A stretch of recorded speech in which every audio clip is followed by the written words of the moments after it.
I'm Dr. Lisa Thompson of drlisamthompson.com, and I have a question for you. Have you ever wondered what makes the top earners in the home business industry stay so successful and consistent?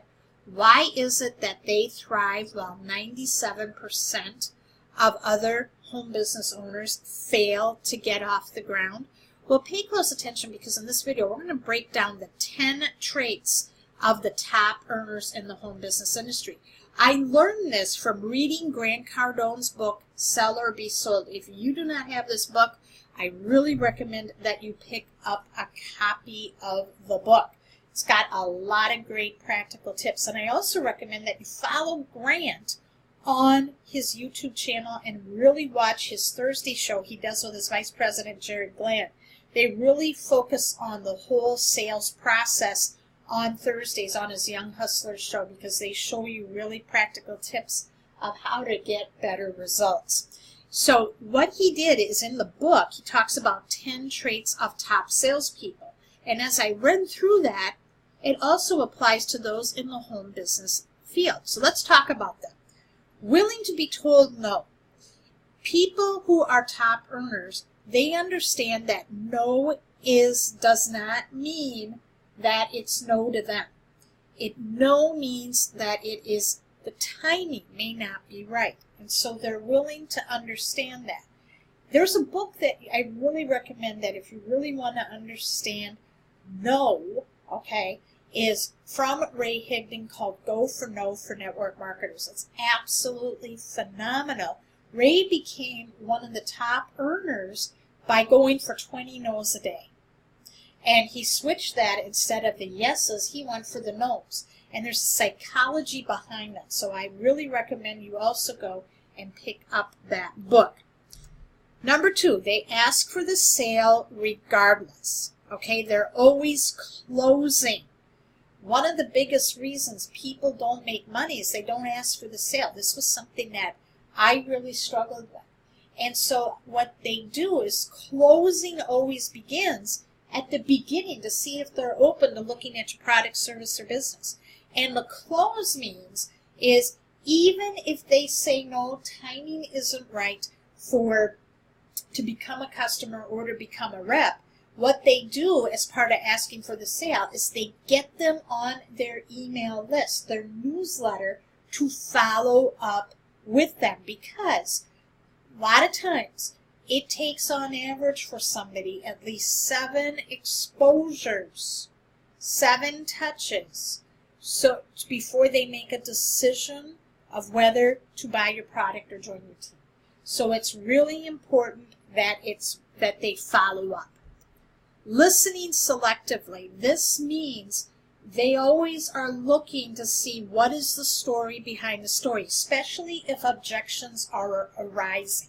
So if they hear an objection, they listen and they ask questions, and they find out. They're trying to isolate what is the ultimate objection. Sometimes they throw an objection out to see if people would fall for that, and then they don't have to deal with it. But a good salesman and top earner, they're there for the reason of helping somebody, to make an impact. So they're looking to find out what is the story behind the story. They also stayed sold on their own story, meaning that they have a vision of who they want to become. And they're not going to get into letting anybody else dictate that story, They are not sold on another person's story, They believe that their product, service, or business, they are so passionate about it that they can help people, that their mission, their vision, really makes people want to follow them. So they're always sold on their own story.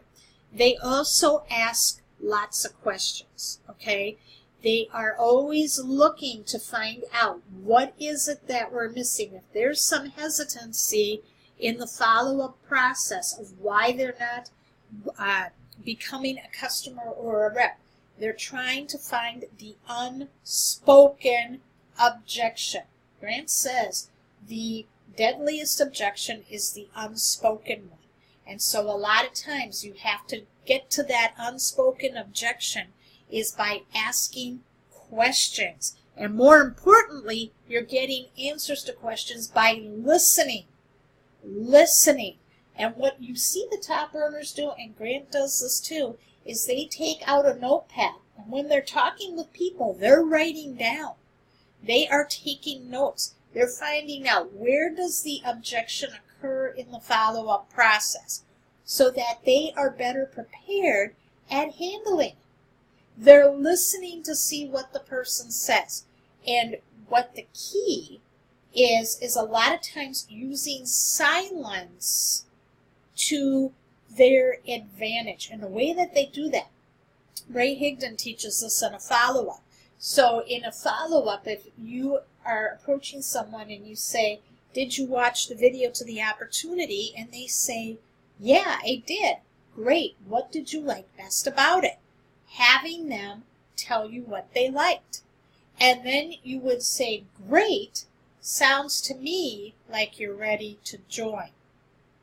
And then you stay silent and you don't speak until they do. It is very, very powerful, okay? And the one thing that Grant says is the person who controls the sale is not the person who asks questions. It is the person who gets the answers to the questions. So they are asking questions to get to that unspoken objection, to get that answer. They also know that price isn't the issue. A lot of times when you hear the price being the first thing, okay, that means you did not show a value to your product or service. You didn't show the benefit. There is an unspoken objection that has not been addressed. And that's why if you hear price, you've got to go back and ask more questions. Willing to pressure and persist. This is another trait that the top earners do. If you've ever seen that, young child, if you have a young child and they wanted something for you, they kept at it until you either A, gave in, all right, or you had to give them a good reason why you couldn't do it. They are not willing to take no for an answer. But understand this too, and I loved what Grant put in the book, is that a diamond is only cool until the right amount of pressure is applied for the right amount of time, okay? So people aren't going to separate from their money or make decisions without someone building value and then insisting on taking action. So what you need to do is really show value that the person is going to benefit from, how it's going to help them solve their problem.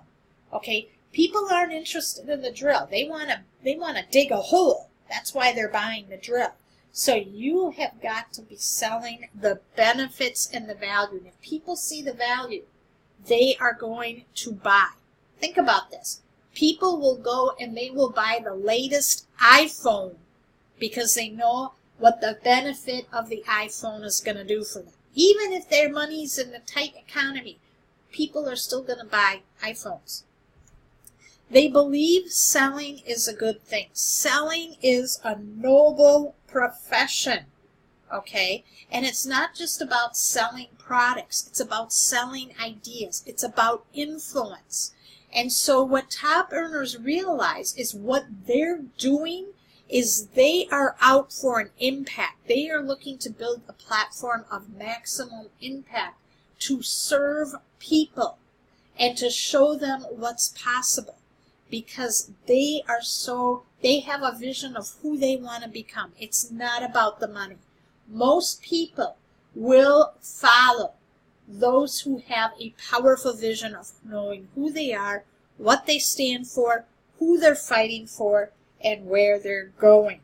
And finally, they always train and prepare, meaning they are constantly working on their skills. They invest in coaches. They go to live events and industry events to stay on top of improving their skill set.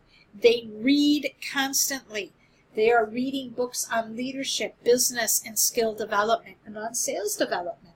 They're also listening to mindset recordings on business, leadership, sales, and personal development. They are always looking to get the edge. They are never satisfied. They're always looking to improve, constant and never-ending improvement. Did you find this video valuable today? If you did, leave a comment and share. Make sure you're following me on Facebook by going to facebook.com/Dr. Lisa Thompson. You can also subscribe to my YouTube channel in one of two ways. If you're watching me on YouTube, click on the subscribe button you see in the lower right-hand corner of your screen, or you can click on the tab you see on my fan page. Now, if you would like a copy of Sell or Be Sold from Grant Cardone, go to his store. You can see the link on your screen right there. In addition, he has many different formats of Sell or Be Sold. You can get it. He has a course, a whole training course on it. You can get it in a book. You can get it also in MP3 format. And he also has some other great trainings with overcoming objections, follow-up, getting good on the phone. A lot of good training there on his site. You'll want to go check that out. I've also put the link in the first pinned comment section below this video. Thanks for watching, and I'll see you in the next video.